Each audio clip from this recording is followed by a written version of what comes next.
So today, I'm in the S3 and I'm going to take the car and put it on the dyno. So I've decided to take it over to MSL Performance in Birmingham. You know, they've got a very good reputation and they deal in some really kind of high-end performance road cars mainly, and some competition cars too, I believe.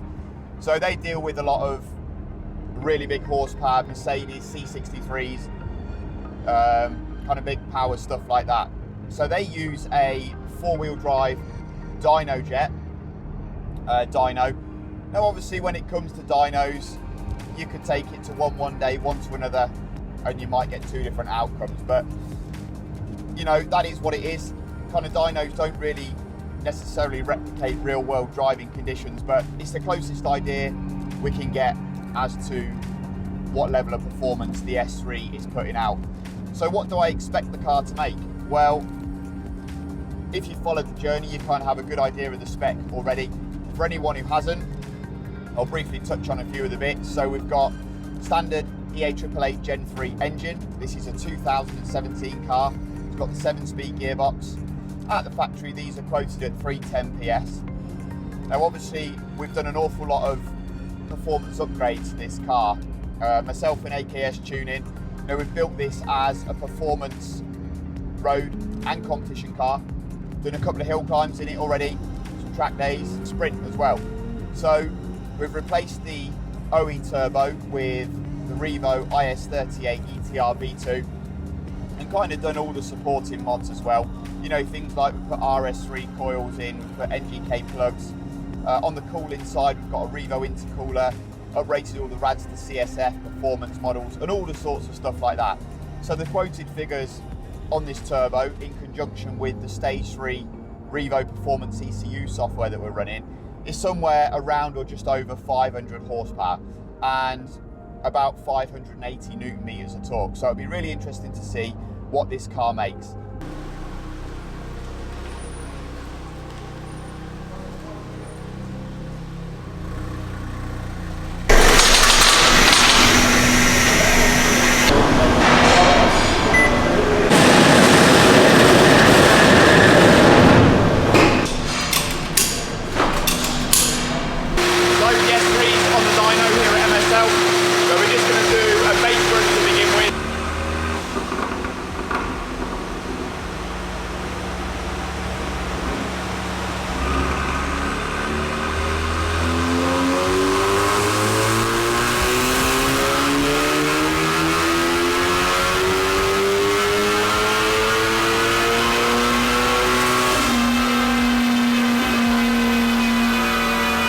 Hi guys, it's Acid here from MSL. Just to let you know a few bits and pieces about us. We do a lot of stuff on Mercedes, a lot of tuning, a lot of service work.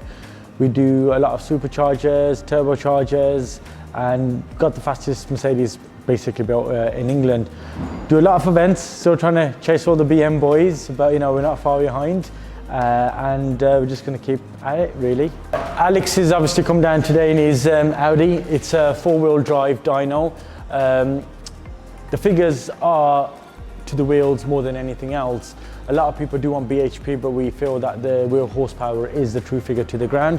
We've got our second dyno going in the next few weeks. I've bought it like 1.5 years ago, just been so busy with so much stuff going on, which is exactly the same, another four-wheel drive. So I think we're going to be the only guys in the UK with two four-wheel drive dynos running side by side.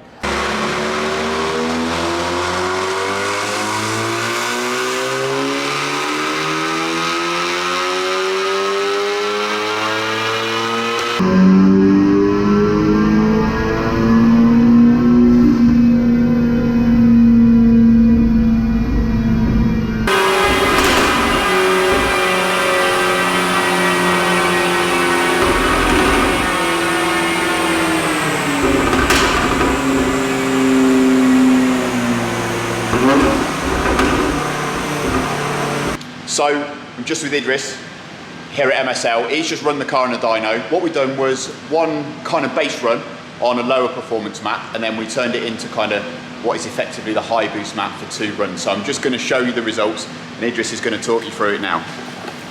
So, what are we saying? So we're saying that it's made really good power.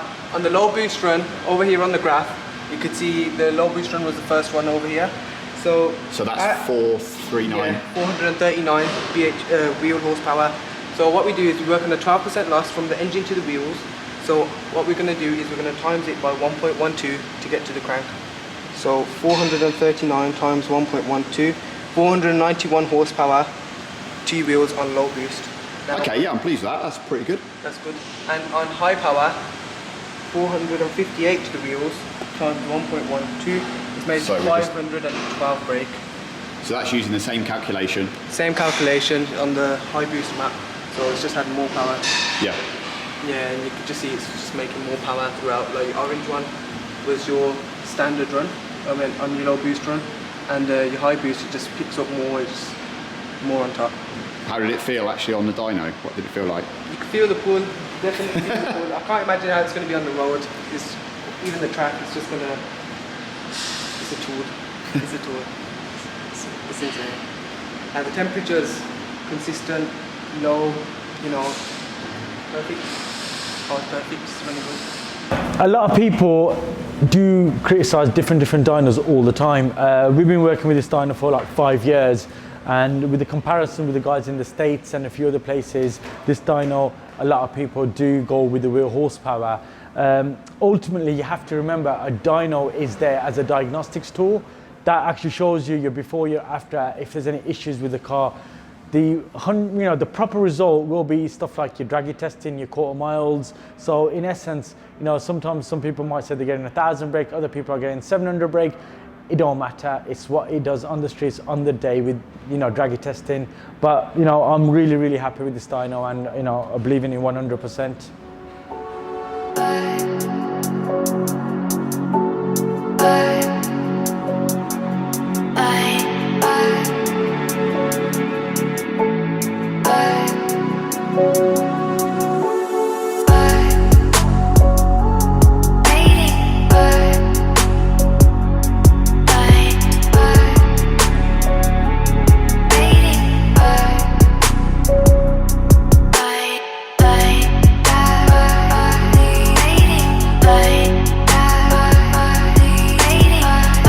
I just wanted to conclude this video by having a closer look at the figures. So what I'm going to do is I'm going to put the dyno sheet up on the screen now.